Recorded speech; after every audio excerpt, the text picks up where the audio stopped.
Okay everyone, what I'm going to be doing is looking at some different bars, mainly for deadlifting. Wanted to check the flex and give you guys some measurements. And out of that bars, I'm going to be doing the Okie Deadlift Bar, the York, some type of Olympic bar. I'm not quite sure of the date, but there's no center knurl, real passive real passive knurl. And then the Rogue Power Bar, or Ohio Power Bar. So I'm going to be checking flex in that just to give you an idea of how they perform or what to expect during the deadlift. Now I have here a Texas deadlift bar. I already did a review of that, so I just kind of have it here just for size comparison. So if you wanted to check that out, I'll put the link below in the description for that deadlift bar that I did the comparison with Okie Deadlift Bar. Now, starting out, the collar to collar measurement of the Rogue Deadlift, Ohio Deadlift Bar, we have 59.5 inches. So that kind of plays an effect on how the bar will flex. And total length of the bar is going to be 90.5 inches. And I do believe Rogue has all this on their site, so you can go check a look at that and double check my measurements, I guess, to make sure I'm doing it right. Sleeve length, we have a loadable 15.5 inches. Collar length, 1 3/4. Inside collar to inside collar, we have 56 inches, and center knurl is 17 inches, or no center knurl, excuse me, the space between the knurls, 17 inches, and they have the standard power marks of 32 inches here. Let me grab my calipers. Switch it to millimeters. The diameter of this bar is 27.03 millimeters. And while I'm here, I guess I'll do the Texas, and that comes out to 27.19. So we got 27. This time, let me see. Yeah, 20, right on 27 or so. It just depends on how I got my calipers going. And the Texas is, that's about 27 as well. It looks like it is. Just depends on where I hold, how I hold it. So we're at 27 millimeters on that too. Now the York bar, it is reading 27.75 millimeters, and the Ohio Power Bar 29.0 millimeters.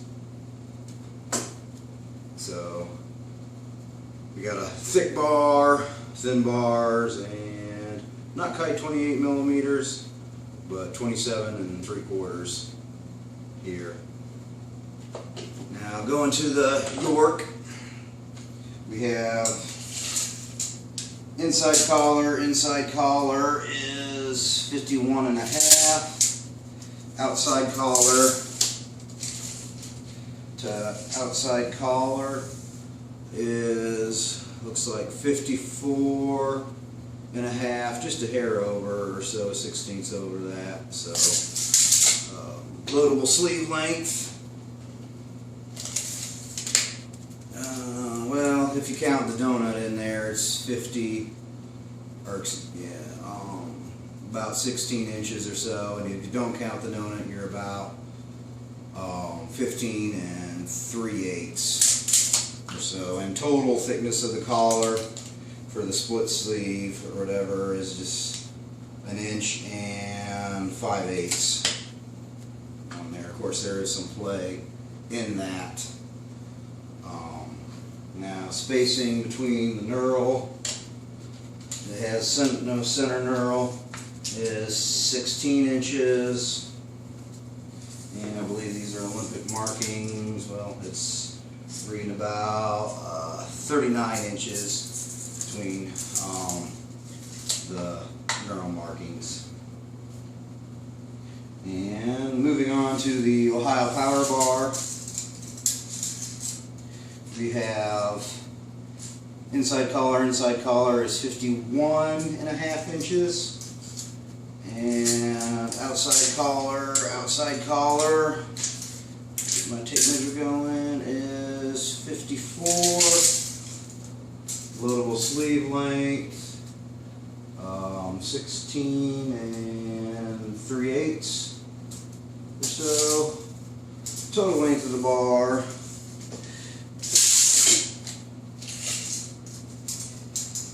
is looks like 86.5. And I think I forgot the total length of the bar of the York, so that is 86.5 as well. And between center knurl on the Ohio Power Bar, 17 inches, and you got the center knurl there is looks like 4 3/4 or so, and of course the markings I believe are power bar, so that's between is 32. Did I do outside collar? Outside collars 54, and I think that's all the measurements for those bars. Now I'm doing a bend test on the York here, just because you always hear that the older or the lifters back in, say, the 70s, 80s, and so forth had it much harder when their lifts, because of the bars that they use. They didn't use deadlift bars that we have now, and you really have to compare them to a stiff bar like a power bar, which I wanted to get some data instead of just speculation on. Like, that way we can kind of get an idea of if it actually was, or we have an idea how close it would be. So a lot of the pictures I see of deadlifters, say in the 70s, 80s, they mostly used York bars from the pictures that I could see. It's kind of hard to tell, and real hard to tell exactly what York bar they're using. York produced a lot of different bars, so some of I've seen with center knurling, and some of I've seen without center knurling.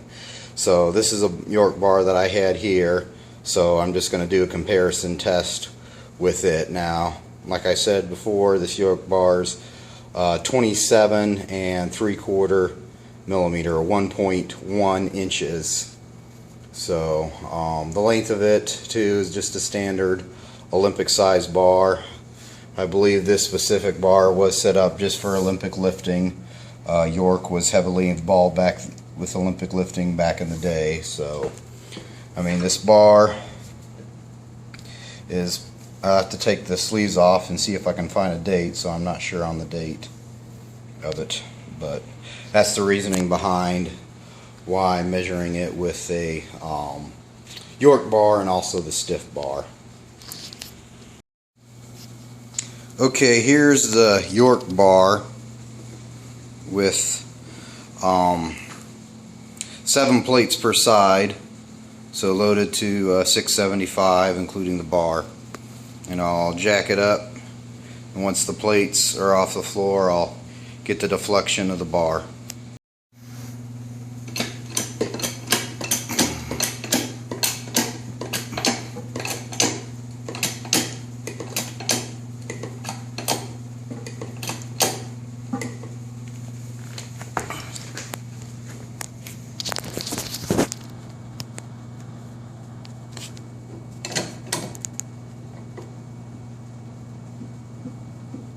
Okay, looks like the plates are just off the floor, so I'll get my measurement and see how all these old York bars bend. in comparison to modern day deadlift bars. So I am reading on the bottom of the bar, it looks like 10.5 inches. Okay, here is the Rogue Ohio Deadlift Bar. I have loaded with 7 plates per side, so that's 675 I believe with the bar, and I'll jack it up and see the deflection of the bar once the weights are off the floor.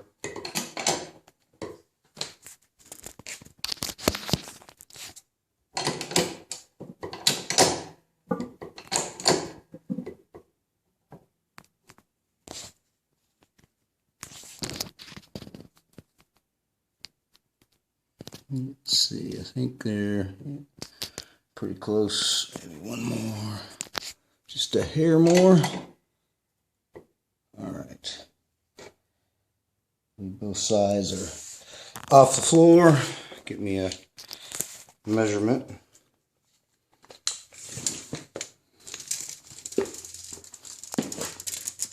So we are about 11 3/8. I believe that's similar to the Okie Deadlift Bar, which somewhat makes sense since the measurements of the Rogue Bar is fairly close, a little different than the Okie, but for all purposes, I think for collar to collar and being the 27, it's flexing about as much as the Okie at 11 3/8.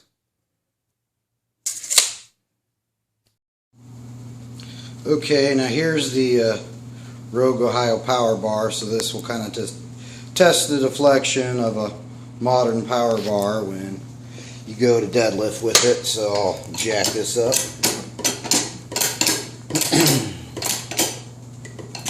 And see what happens to the plates leave the floor.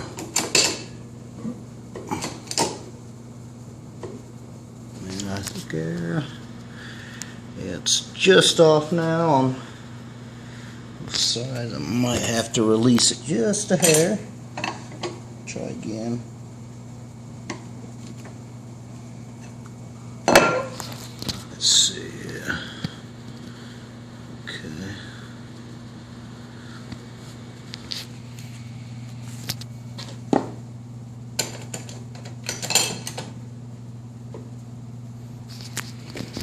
And I'm just breaking the floor, so get my measurement.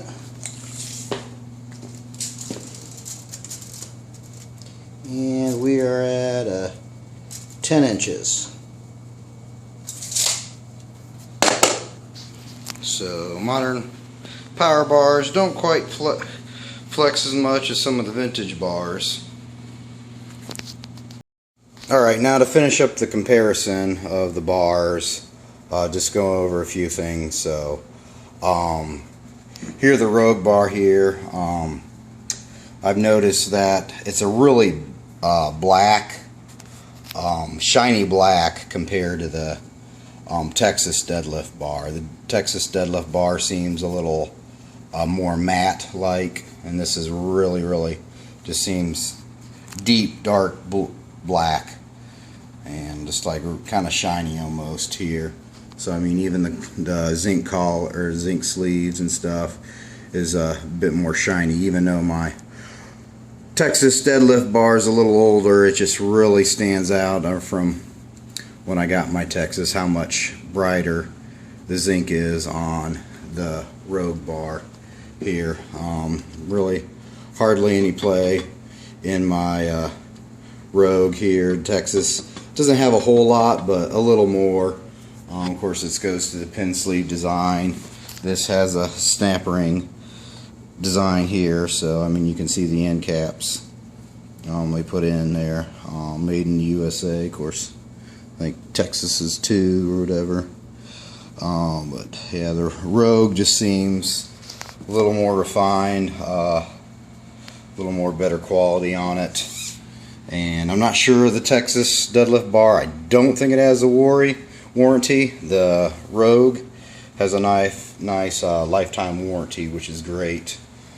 So if there's any defects in the craftsmanships or whatever, obviously you can't abuse the bar, either one of those, but like if the Texas breaks, you're pretty much out of luck. If there's like a defect in it, the Rogue Ohio bar, and based what I've heard on their customer service, they're real good working with you that, and with if there is a defect in the bar, so that's one thing to consider. Here I have my raw steel power bar, and I've had this for a little while. It seemed polished or whatever starting out. I have it in a humidity, or my basement here, has a dehumidifier on it, so really not much rust. I can see maybe just some hair, like signs of it coming on or so, or developing into the patina here, but I mean, this is mostly dust and everything, and dirt, or like from the chalk residue and stuff I have here, so on it, and then just the rust from the plates coming on there. So I really haven't wiped down. I really haven't spent much maintenance on this bar here. So I live in Ohio, central Ohio. Climate's not that bad, and of course down here in the basement with a dehumidifier, so really don't think it'll take a long time for this bar to, I doubt it'll rust, but just turn into a patina. And obviously the York here has a pretty deep patina. I thought about cleaning some of this up or whatever. I'll leave the shaft the way it is. I did notice there are some scratches here when I got it, so I kind of don't know if this is coated or if this is just the patina and it kind of just wore through, so it has to redevelop it or something like that. But yeah, I mean, the York bar is probably 30-40 years old now. For knurling on here, the Ohio deadlift bar has pretty aggressive knurling, maybe slightly more than, just a hair more than the Texas, so it's kind of hard to tell, but I mean, it might just be just a tad more.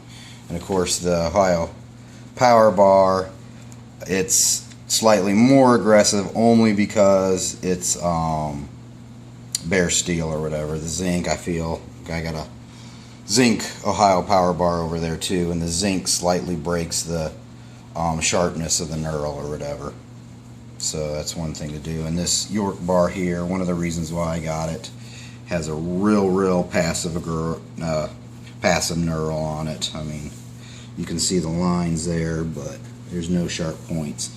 Now I got that to do some accessory deadlift work. Won't be pulling any maxes on this or anything, but I wanted something with a real passive knurl. That way, because I'm deadlifting twice a week or so in some form of pulling motion, and I wanted to work on my grip and continue to like pull. So if I pulled with an aggressive knurl bar or whatever, it just kind of gets to my hands or whatever. So you can see there or whatever, but they're not doing too bad. But if I pull twice a week with aggressive knurl bar, my hands will just be like ripped up or whatever. So, and I was starting to use straps, but I'm trying to avoid that just to try to increase my grip strength. So I'm going to try doing this bar for a while, see how it works. So I'll be using this on like rack pulls and straight-legged deadlifts and other deadlift accessory works, while keeping my main deadlift workout, like just my actual deadlift, either the Texas or the Rogue bar. So that's pretty much it. Just wanted to go over those things, get you some flex. One thing to like, I found out, I mean, the York bar, it flexed 10.5 inches, while a standard power bar or 29mm power bar is only 10. So if you really can't compare the old days or whatever to a stiff bar, because the stiff bar does not flex as much as some of the old bars, but then you can't compare that one to like the Tay's deadlift bars because they flex a little more. So you'll have that advantage of it, which makes the pull just a little bit easier. Well, if you're trained for it. One thing you do have to train and get used to the flex coming off the ground, or it won't work with you or whatever, and it'll throw you off balance. So that's one thing to notice. So equipment's different. I mean, squatting on a 29mm bar versus a 32 versus a 35 over there is different as well. So I mean, you got different squat stands back in the day versus some easier squat stands now, and then the monolift. So really comparing, if you're wanting to compare lifts or whatever and break them down, there's just so much variation even between the federations of the old days. I mean, some of the squat stands I've seen were just crazy, like unsafe, and some of them looked beefy and had like hydraulic jacks on there and everything. So it's another thing to consider. Yeah, some guys, like in the beginning, really tough and made use of it. They're just amazing the way they were able to perform out of the equipment they use. But my philosophy is get good equipment. You see my home gym here, I try to have the best equipment to help me train to perform my best. So this is the reason why I have all this stuff. So why not use good equipment in the meets and perform better instead of handicapping yourself? So not give props to the old guys who back in the day who really were pioneers and inventing things and coming out with stuff and everything what they had to deal with. So respect to those guys as well. Anyways, guys, thanks for watching. Hope you learned something or whatever, or hope that helped with the flex and all that. And thanks for watching.